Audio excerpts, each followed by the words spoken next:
기왕 작두인데 여기서 내가 소리를 쳐도 되는 거야 이제? 응? 내 얘기 들을 것 같은데. 내 딸도 다 내려놔.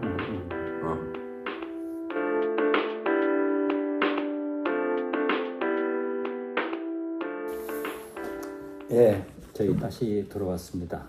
이번에는 우리가 지금 때가 때이니만큼 정치의 계절을 맞아서 또 뜨거운 이야기들을 해보겠습니다. 그래, 하고 넘어가야 될 것 같아. 예, 한국 사람들은 정말 정치에 관심 많다. 이런 얘기를 늘 해왔어요. 뉴스에서도 늘 이제 핫하게 다루어지고, 사람들이 많은 것을 거기 걸고, 그러면서 또 싸우기도 하고, 지난번 대선 때는 단톡방에 있으면서 동창들끼리 대선 지나고 나서 완전히 갈라선 경우 많다고 하더라고요. 나이 든 사람들한테 어떻게 그 사람을 찍을 수 있냐 이러면서. 그래. 그래서 이 정치 내가 낸데 이런 게 다 있는 것 같아. 그렇죠. 그러니까 정치 얘기하고 종교 얘기 하지 말라 그러잖아요. 뭔가 공통점이 있는 것 같아요. 뭔가를 절대화하는. 그렇지. 네. 그러니까 내가 믿는 것을 네가 믿지 않으면, 아니면 내가 싫어하는 사람을 네가 좋아하면 이건 도저히 받아들일 수 없는 거죠. 그런 게 작동하는. 그만큼 이제 삶이 어렵기도 하고, 이제 확증편향, 확증편향, 이런 거를 갖는 것이 이제 되면 남한테 무시당하지 않을 수 있는 방책일 수도 있을 것 같아요. 그러니까 세 가지인데, 연애하고 종교하고 정치 세 가지가 어떤 대상을 절대화하는 그런 속성이 있다고 봐요, 공통적으로. 그러네. 그래서 그게 작동하는 에너지가 비슷하기도 한데, 훨씬 더 열정을 그렇죠. 가질 수도 있고. 근데 이번 판이 정말 재미있게 흘러가고 있죠.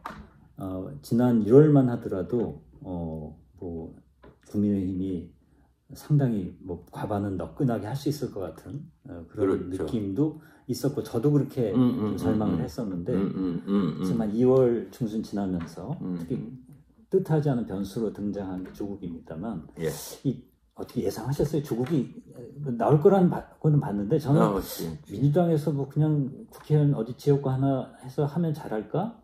근데 당선될까? 이런 생각도 했는데, 예상했듯이 민주당에서 안 받아줬고, 그러면 진짜 뭐 안 할 수는 없을 것 같고 하긴 할 텐데, 뭐 이준석보다 훨씬 못할 거라고 생각했어요. 근데 이게 의외에 그렇죠. 진짜 카오스가 됐는데, 이걸 어떻게 보셨는지.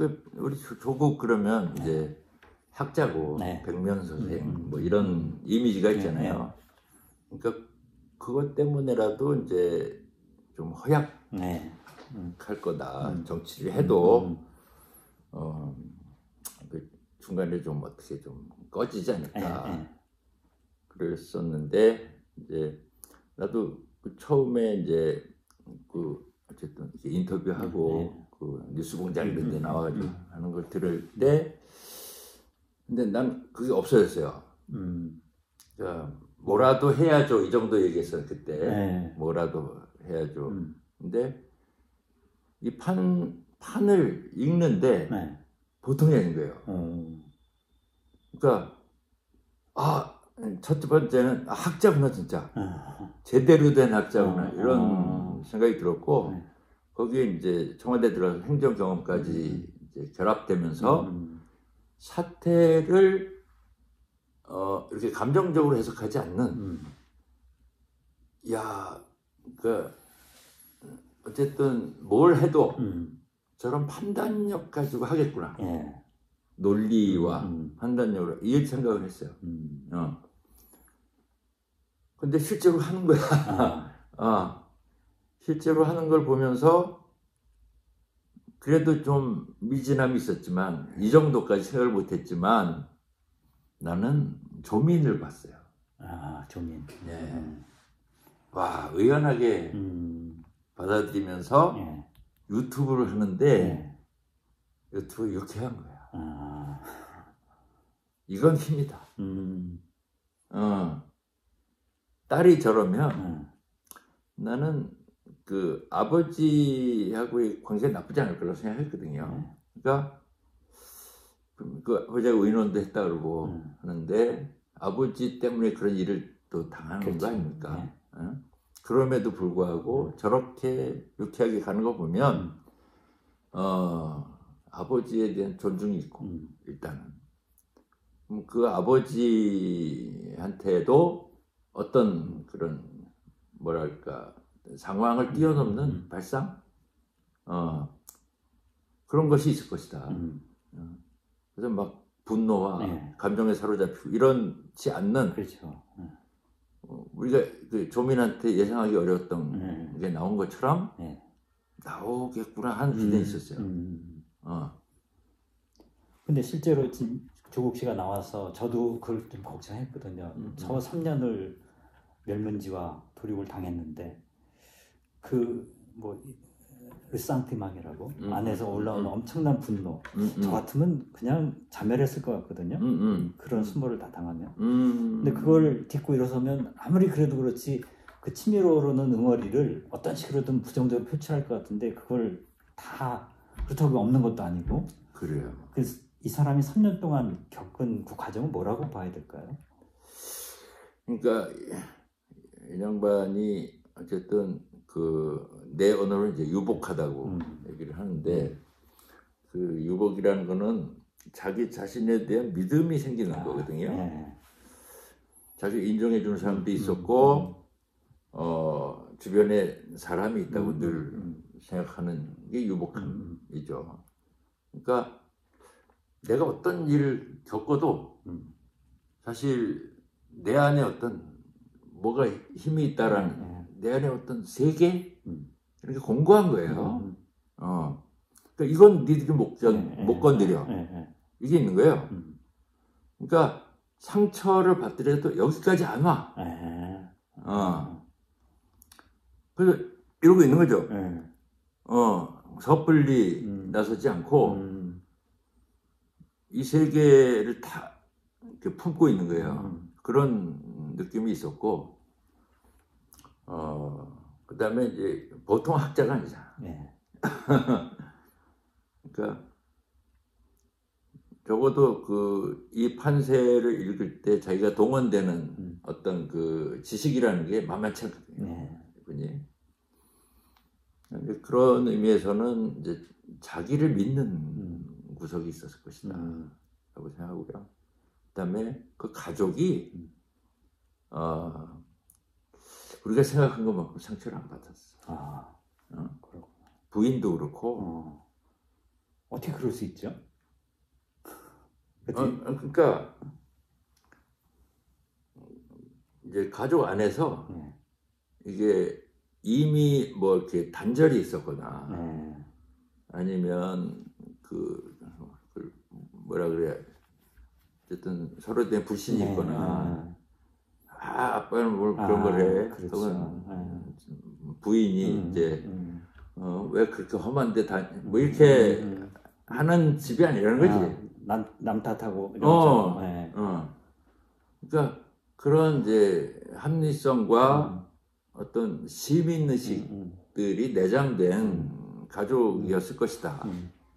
그래서 이걸 받아들이고 가는데 이렇게 끝나지는 않을 것이다. 그런 가족이 아니었을까 라고 생각하고 그래서 서로를 이제 의지하고 버틴 거죠. 이제 그 유시민 이야기가 참 좋은 게 기껏해야 뭐 검찰이 뭐 어떻게 해도 감옥 가는 거예요. 우리 요즘 고문도 안 당하고요. 그렇죠, 그 말 하더라고요. 그 생각하면 갔다 오지 뭐. 물론 이제 병약하고 그래서 이제 우리가 아슬아슬한 느낌도 받았지만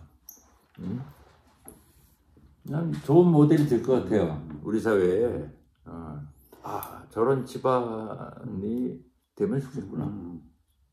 자, 근데 이 조국 씨가 딱 등장해서 굉장히 빠른 시간에 확 그냥 퍼져 나갔잖아요. 영향력이. 그 핵심이 뭘까? 그동안 한국 사람들은 새로운 정치들 좋아했잖아요. 안철수 씨도 그렇지. 안철수 씨는 꿈을 많이 꿨지. 우리도. 옛날에 뭐 정주영 씨도 있었고 또 뭐 문국경씨도 있었고 갑자기 등장해서 뭔가 기대를 모았던 사람이 있었지만 제대로 한 사람은 거의 없거든요. 그래. 그에 비해서 이 조국 씨는 좀 달라 보이기도 해요. 어떤 점이 이렇게 대중들한테 호소력 있게 다가가는 걸까요? 우리 사회에 그 시민들 정치의식의 변곡점이 있었다고 보는데, 그러니까 우리가 민주화 과정 통해서 뭔가 이뤄냈잖아요. 네. 그런데 그럼 그 정신이 이렇게 지속적으로 흘렀으면 좋겠지만 그것을 해냈다고 생각하는 사람들이 갖는 이제 기득권 의식들이 생기고 그들이 어떤 그 공공성을 향해서 자기가 헌신하기보다는 그 기득권을 유지해 나가는 모습들에 대해서 그 민주화 과정을 지지했던 사람들, 어떤 그 도덕적 감성, 정의를 이제 추구했던 사람들이 이게 진정성이 없네, 저 사람들이. 그럼 이분들이 세상 그렇지 뭐 그랬으면 괜찮은데 이게 답답한 거예요. 이거 참을 수가 없는 거야. 우리가 그동안 어떻게 싸웠는데 이게 살아있는 거예요. 곳곳에. 이게 정치가들도 아니고 이런 일반 시민인데 그거를 민주당이 화답을 못해. 그러니까 이게 물론 이제 화답하기 어렵죠. 그 안에 여러 가지 노선들을 갖고 있으니까 선명하게 깔끔하게 화답을 못하는데 조국은 아무것도 가진 게 없어. 이를테면 잃을 것도 없고 그러니까 선명한 진정성을 딱 보여준 거예요. 그러면 그게 출구죠. 화산이 출구를 만나가지고 열린 거예요. 그러니까 이렇게 흩어져 있는 사람들이 어느 정도 되는지도 우리가 잘 몰랐고 그분들의 심정이 이렇게 절실한지 잘 몰랐지만 조국을 통해서 우리가 보게 된 거지. 그 사람들을 보게 된 거죠. 그러니까 그러니까 새물이 터졌다 이런 거예요. 그래서 동네 사람들이 다 모이는 그런 느낌. 이 우물은 막 오염되고 이런데 새물이 터졌다. 어떻게 될지는 몰라도 적어도 내 심정하고 통하는 거죠. 정치는 결국 거의 말이잖아요. 말로 이루어지는 건데 그 언어가 너무 우리를 힘들게 하고 너무 저열하고 그런 것을 질려 있잖아요. 특히 이번 정권 들어와서. 그리고 뭐 반대편에 있는 뭐 야당도 상투적인 것 같고 그에 비해서 조국 씨의 언어는 단지 말 잘하는 사람 많죠. 이분의 화법 어떤 걸 우리가 잘 짚어봐야 될까요? 그러니까 저는 이제 그러면 셰익스피어의 연극을 보면 햄릿이 나오면 멋있어요. 햄릿이 말도 잘해. 그러니까 이 사람이 갖고 있는 말은 멋있어요. 멋있다. 네. 그러니까 그 적절한 말을 이렇게 선택을 해서 하는데 학자의 논리와 자기가 대학 다니올 때 가졌던 운동의 경험이 딱 만나는 거예요. 근데 그게 음성하고 같이 해서 나오는 거예요. 얼굴까지 같이. 네, 얼굴까지. 제스처도 좋아요. 그러니까 이게 몸하고 정신의 결합이죠. 딱. 그래서 거의 무당이 된 거고. 그 사람들의 그러니까 심정을 울렸잖아요. 이게 논리를 논리만으로 설득된 게 아니라 기꺼이 뭘 하고 싶어. 그러니까 연설이라고 하는 게 그런 거죠. 그러니까 연설은 거의 예술이거든. 예. 연설을 잘한다고 하는 건 옛날에 이제 선배들 글을 이제 글을 잘하면 장원도 하고 뭐 이렇게 하는데 그 이후로는 이게 말이 됐단 말이에요. 이게 이제 확성기도 그렇지, 생기고 방송도 생기고 하면서 이제 말을 잘해야 되는데 유시민 같은 사람은 이제 토론을 그렇죠. 잘하고 김대중, 노무현 이렇게 쭉 하면서 야성을 가지고 맞아요. 말하는 사람들이 별로 없었다고 그 이후로는. 그러니까 뭐 박근혜가 그랬겠어요, 이명박이 그랬겠어요, 뭐 그러다가 정말 이렇게 막 단비를 맞는 소나기 이렇게 딱 맞으면 좋잖아요. 그런 느낌으로 지금 이제 조국뿐만이 아니라 이제 이재명도 그렇고 연설에 극치를 보여주고 있죠, 둘 다. 그러니까 얼핏 보면 점잖은 것 같은데 그 안에 노무현이나 김대중 같은 그런 폭발하는 화산이 느껴지고 근데 확 드러나진 않죠. 이게 손석희 같은 명료한 친밀함 이게 같이 있으니까 정말 그치. 그러니까 이제 사실은 문재인 같은 그 선비스러움도 있고 그게 노무현 같은 그 강직하고 뭐 이런 것도 있고 거기 이제 손석희 같은 것도 있는 거지 이제. 그러니까 이렇게 다 갖고 있으면 좀 밉잖아. 그렇죠. 근데 이 사람 너무 고생을 한 사람이니까 밉지도 않아요. 오히려 안쓰럽고 도와주고 싶고. 저도 개인적으로 솔직히 조금 많이 미워했거든요. 뭐 우리 진보 진영에도 나눴고, 저도 뭐 그런 편이었는데 이거 나올 때까지 또 망치려고 하나 되게 비관했어요. 그래. 근데 또 그것 때문에 부부싸움도 많이 했거든요. 그 지점에서 근데 이번에 조국 등장하면서부터 제가 봐도 제가 예상할 정도로 녹았던 거예요. 왜 그럴까?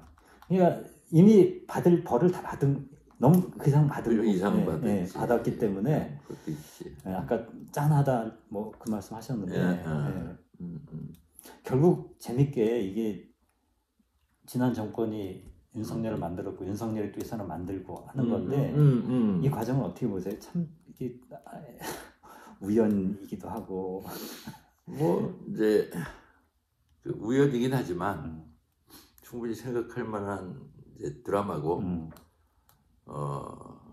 그 이제 우리가 다 그 뭐랄까 양가성이 있는 거고 세상은 작용이 있으면 반작용이 있는 거고. 그러니까 문재인 시대 같은 게 있으면 사람들이 착하게만 살고 싶지 않잖아요.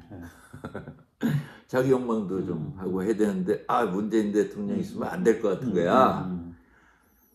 그러니까 끄집어낸 거죠. 근데 단순히 이제 민중들만이 그랬던 게 아니라 기득권층이야말로 자기 기득권을 유지하려고 그러면 자기 기득권을 이렇게 보장해 줄 수 있지만 자기들이 컨트롤할 수 있는 조금 이렇게 뭐랄까 뛰어나지 않은 사람을 이제 하는 건데 그런 힘이 이긴 거죠. 그러니까 사실은 우리가 이제 뭐 자고 나니까 선진국이라고 얘기했지만 그 밑에 깔려 있는 이게 선진국 이거 뭐 나는 다 싫고 그냥 부동산이나 이런 데 관심 이런 그 해결되지 않은 욕망들 또 좋은 곳으로 이렇게 출구를 찾지 못한 욕망들을 우리가 간과하고 있었던 거죠. 근데 그게 이런 인물을 만들어 낸 거고 그럼 거기에서 사회가 아작이 나는 거지. 그 유시민식으로 얘기하면 도자기 가게에 코끼리가 들어가가지고 조금만 움직여도 다 부신다는 거 아니에요? 그러니까 좀 움직이지 않기라도 하지. 근데 이게 하루하루가 위험한 사회가 된 거죠. 네. 근데 여기에 대해서 우리 사회가 이런 사람을 대응해 본 적이 없어. 그렇죠. 예. 그러니까 이게 뭐 이명박 때만 해도 대화가 됐고, 그렇죠. 예. 노태우 때는 더 협상이 그렇죠. 가능했는데 여기는 무소불위의 권력을 가졌던 그 뭐야 거의 그 무슨 야쿠자 같은 그렇죠. 존재이기 때문에 그런 세력이죠. 사실은 대표하는 거니까 그런 세력이 이제 준동을 한 거잖아요. 그러니까 우리 사회가 너무 당황한 거예요. 지식인이고 정치가고 어떻게 해야 될지 모르는 거죠.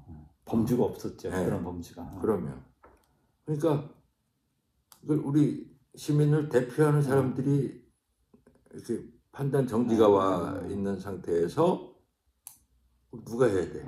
시민들이 해야지. 그렇죠. 그래서 그 진공 상태를 일단 민주당 권리당원 이런 사람들이 메운 거고 조국을 지지하는 사람들이 메우기 시작한 거예요. 그러니까 이게 아까 파묘하고 얘기한 것하고 연결해서 보면 도저히 해결할 수 없는 난감하고 막막한 상황을 타개하는 것으로서 우리가 이제 구술하는 거고, 그렇죠. 작두를 타는 건데, 아까 조국이 무당이라고 하셨잖아요. 지난번 말씀으로. 그렇죠. 조국에게 작두는 뭡니까? 우리 모두에게도 있을 수 있고요. 뭘? 그러니까 이게 작두가 스스로 탄 작두는 아니죠. 그렇죠. 아니지만 일단 그 본인이 충분히 누릴 수 있는 사람이잖아요. 기득권을. 그런데 거기에다 서울대 교수에다가 이런 사람이 학창 시절에 운동했다라는 어떤 경험으로부터 시작해서 대단히 헌신적인 삶을 사는 거예요. 응? 이거는 자기 기득권을 포기하는 방식이고 여기서부터 사실은 작두의 칼날은 갈기 시작한 거죠. 위험성이 도사리고 있는 그 안에. 근데 거기서 끝나면 모르겠는데 청와대에 들어간 거예요. 그것도 쉽지 않았을 거예요. 정치 해온 사람도 아니고. 그리고 이게 상대 당이라고 하는 게 아직도 굉장히 불합리한 어떤 조직이고 그런 힘을 발휘하고 있는 판에 들어간 거예요. 들어갔고 법무부 장관이 될 때는 더욱더 검찰이라고 하는 이제 세력을 맞짱을 떠야 되는데 검찰의 속성에 대해서는 사실 굉장히 잘 알고 있었을 거라고 생각해요. 나는 우리보다는 훨씬 잘 알고 있었고 그 작동 방식이나 거기에 맞짱을 뜬 거잖아요. 사실은 법무부 장관 떴는데 여러 가지 상황들이 이제 뭘 크게 손을 쓸 수 없는 상황으로 간 게 있고 또 이제 정도를 걸어야 한다라는 자기 나름대로의 어떤 그 가치관이나 행동 기준이 있었기 때문에 할 수 없이 거기서 떨려나면서부터도 사실은 상처를 굉장히 받는 거예요. 그렇죠. 그러니까 검찰의 그 어떤 그 이제 공격 속에서 그걸 버틴다라고 하는 거는 칼 위에 쓰는 거예요, 사실. 예? 그렇잖아요. 자칫하면 비는 거잖아요. 그 공격에. 그렇죠. 그 칼 위에 서서 그 시간을 보낸 거나 마찬가지예요. 그러니까 조민도 이거는 그냥 막 싸워서 될 일이 아니라고 판단을 했던 거예요. 반납하고 뭐 이런 거 보면 그렇게 조심조심 해오는 것이 사실은 성공을 했어요. 이를테면 어느 정도까지 마지막 뭐가 남아있긴 하지만 근데 여기서 마지막 그 재판이 남아있는데도 불구하고 뭘 던진 거잖아요. 그러니까 이거 욕먹을 수도 있는 일이고 그렇죠. 진짜 작두예요 이거는. 맞아. 막 민주진영에서도 나오면 안 된다고 하고 막 하는데 자기 게 쓴 거죠. 그건 뭐 계산일 수도 있고 어떤 통찰일 수도 있고 뭐 그런 건데 그때부터 행동이 달라지는 거예요. 양반이. 기왕 작두인데 여기서 내가 소리를 쳐도 되는 거야 이제? 응? 내가 이게 들을 것 같은 거죠. 내 딸도 다 내려놨고. 그리고 이 윤석열의 그 무도한 정치라고 하는 것에 대한 이제 사람들의 공감대, 그다음에 심판해야 된다는 시대 정신 이런 것들이 형성이 되면서 내가 무슨 욕을 먹더라도 나에 대한 기대를 걸 수 있는 판이 벌어졌다고 생각한 것 같아요. 그 용감을 올라선 거지. 그렇죠. 가위에. 그러니까 말을 그냥 하나의 재능으로 이렇게 하는 게 아니라 자기 삶이 걸려 있고 존재에서 우러나오는 그런 메시지다 보니까 보통 우리가 듣는 그런 언어가 아닌 것 같아요. 확실히. 그래요.